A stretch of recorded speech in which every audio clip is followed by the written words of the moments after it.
what we'll do right now is we're talking about while we're on the topic of selling. I just said sell Jameson Williams. Who we're gonna go around the round table right now to end the show, and just give the people one player that you are selling in Dynasty. And Jason, tell us why in the wide world of sports, if I can say that right, are you selling Rashi Rice? Because this is Dynasty. And this is what we've got to do. When a player gains this much value and establishes himself now as the keep trade cut wide receiver 12, you got to move on from Rashi Rice. This suspension is inevitable. I know that it's not going to come until next year. And who knows? It could end up being a 2-game suspension. But either way, we're going to go right back to how we were this offseason. Like, oh, should I really roster Rashi Rice? Like, is it really worth it? Yeah, and you're going to probably end up selling low or something. Just go ahead and sell high now. Yes, he's going to have a great season. There's no argument, right? Like, he's getting great usage. He's 30% target share on the Kansas City Chiefs. But also, Travis Kelce only has, 3 receptions through 2 games, right? Xavier Worthy had a great week 1. Had more usage in week 2, but less production. So we'll see if more targets maybe go his way. Next year, who knows? Maybe they draft a wide receiver. It's just too uncertain to me when I see this type. Like, you could go get probably, like, you're in the range of Nico Collins now. You talked about him earlier. You could get Devontae Smith. I'm a Slim Reaper lover. You could get 3 Jameson Williams probably, in terms of practicalness. Jameson Williams in a first at least. Like, there's just so many things that you could get for Rashi Rice right now, especially a wide receiver. Matt brought it up at the top of the show, how there's just such a difference between like a running back 3's production versus like the running back 2's production. But in wide receiver, wide receiver 3 to wide receiver 2, wide receiver 4 to wide receiver 3, it's not that different. And there's a little bit of a super tier in wide receivers almost, where I just think if you can tier down with Rashi Rice, get a few draft picks, really, really capitalize on his value boom right now and the short-sightedness of the Dynasty community, which is supposed to be a long-form game. I just think you're going to be so happy when that suspension does come in for Rashi Rice, and you see all the bag that you got. And maybe you could even use some of that bag to go get them right back on your team. Yeah, I mean, I don't agree. I feel like it's contradictory to say you're being short-sighted by not wanting to sell Rashi Rice and then also using the suspension as the reason why. So like, that's just one. In my opinion though, like, being worried about the suspension is actually being like having the short-sighted outlook and not like the long-term. Like, there's an entire career outside of the 6 to 8 games that he's gonna potentially be suspended next year. Mm-hmm. And so long term, I would love the 24-year-old. He's 24.4. I'm correctly rounding down. The 24.4-year-old star receiver that is tethered to Pat Mahomes. He is his clear number 1 option. Yeah. And it looks like he's going to be that way for a while because Pat loves this guy. I mean, 9 and 6 targets in the past 2 games. He's had some pretty good games, 17, 18 fantasy points per game. Yeah, sure. He hasn't had the superhero performance quite yet. But he's a top 12 receiver. And, he said he's a top 12 in Dynasty and keep trade cut. And look, I love, selling high as much as the next guy, but part of the reason I'm in on players is to win. And Rashi Rice is an elite asset. If I, got him for where I got him at, which was, a back end second, third round pick in a lot of rookie drafts, I'm not concerned about tearing down and getting some capital. Like, I want to win. So I understand in any case tearing down for capital, like all these moves you can, like, Jason, if you showed me right now a trade where you traded Rashi Rice for insert, wide receiver plus future X pick, like, I could tell you, yeah, sure, that's a good trade. So like, there's always a price for people, and like, I'm just generally not going to be selling somebody who's an elite asset tied to Mahomes, but I will say that I I understand where you're coming from with your points. I just think you'd get so much for him. Yeah. I mean, like you can get Xavier Worthy in a first probably, and you're still on that same offense with more ceiling potential. Like Rashee Rice, we love him for his floor, his consistency, but I don't think we'll ever see that 150-yard 2-touchdowner really from this guy, which is fine. We're not really drafting him to be that, but I just think, I mean, you could use him to tier up, you could use him to tier down. If you have him and you're not competing, you could probably get like at least 2 firsts for him. I really like the value that you can get for this player right now. I just do. Fair enough. Matt Babbage. All right, Dynasty for time sell. here, and I don't think we're going to disagree here, actually.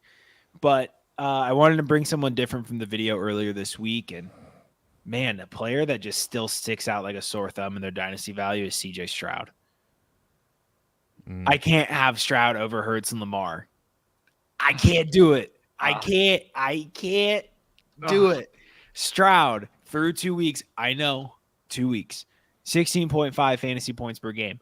Was 18.7 fantasy points per game, 18.5 or 18.7 points per game last year.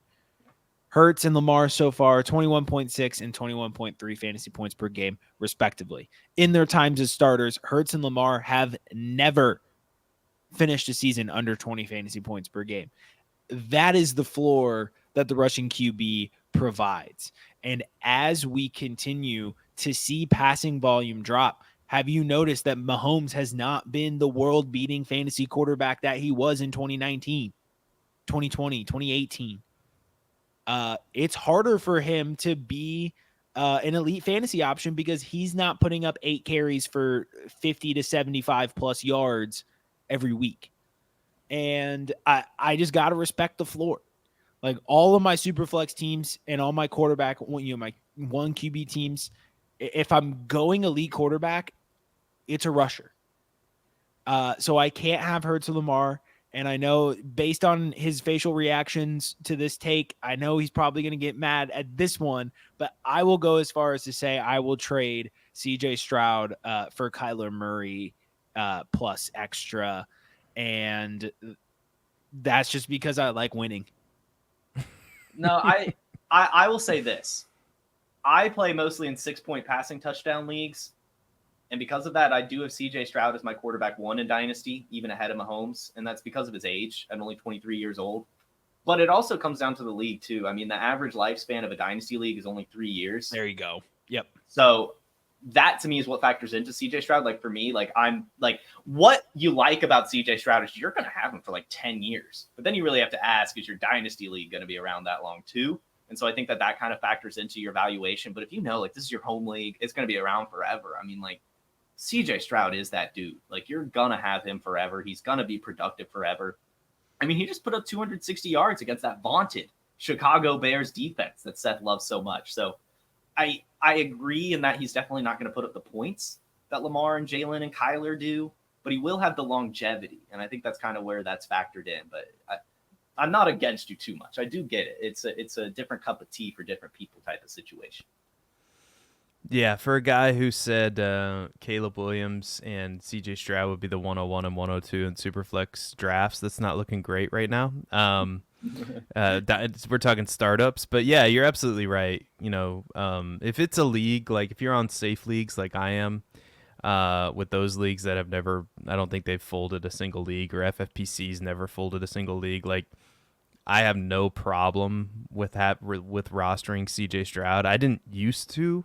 I used to be, pretty anti CJ Stroud, but in that Texans offense, like he has such a floor week to week that I'm comfortable with. Whereas, Lamar at times struggles. I get it. These are rushing quarterbacks. They have a floor too, but sometimes you see them struggle in certain matchups. CJ Stroud, to me, and some of these other quarterbacks, Burrow back in his heyday, which I think is a quarterback that people like to compare CJ Stroud to. I'm just going to go ahead and say it, and I don't know if it's because of weapons or what, but I think CJ Stroud's better than Joe Burrow. I really do. So, I mean, didn't he beat him out at Ohio State, or was that before his time? Isn't that why he transferred? I'd have to go back. I'm not 100% sure. You might be That right. that but might be as- slightly before his time. That is not I why won't- Joe Burrow transferred. Was that Haskins? It was Haskins. It was Haskins. It was Haskins. You're right. Crazy. So yeah, but anyway, I'm on Team Jason there. I like CJ Stroud quite a bit. For my sell, and we'll see what you guys think about this because it could be polarizing. I try to be polarizing but reasonable at the same time. Jonathan Taylor has me a little bit concerned because you look, and this is more of like a overarching viewpoint of a player, because it's been a long time since he finishes the RB1 overall. It was back in 2021 where he finishes the RB1 overall, and back then he was 4 years younger than he is now.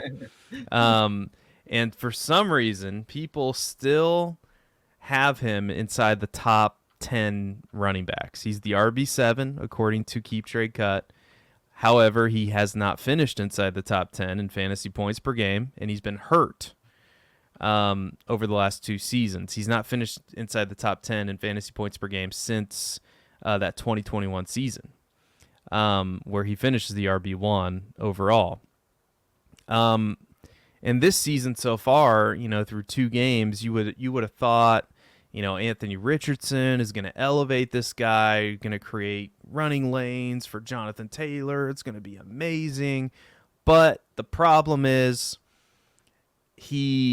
while it's true he's averaging 5.4 yards per carry, the big concern that I had and why I wasn't drafting him in any redraft leagues at all was the fact that Anthony Richardson is not going to throw this guy the football out of the backfield. That really isn't Jonathan Taylor's forte anyway, but it really wasn't going to be a thing with Anthony Richardson at quarterback. And so far, through 2 games, he has exactly 2 receptions out of the backfield.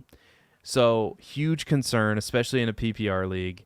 And I'm just looking, Keep Trade Cut is the kind of like the pulse of the public as far as how they evaluate these players. And he's player 35 in a super flex league.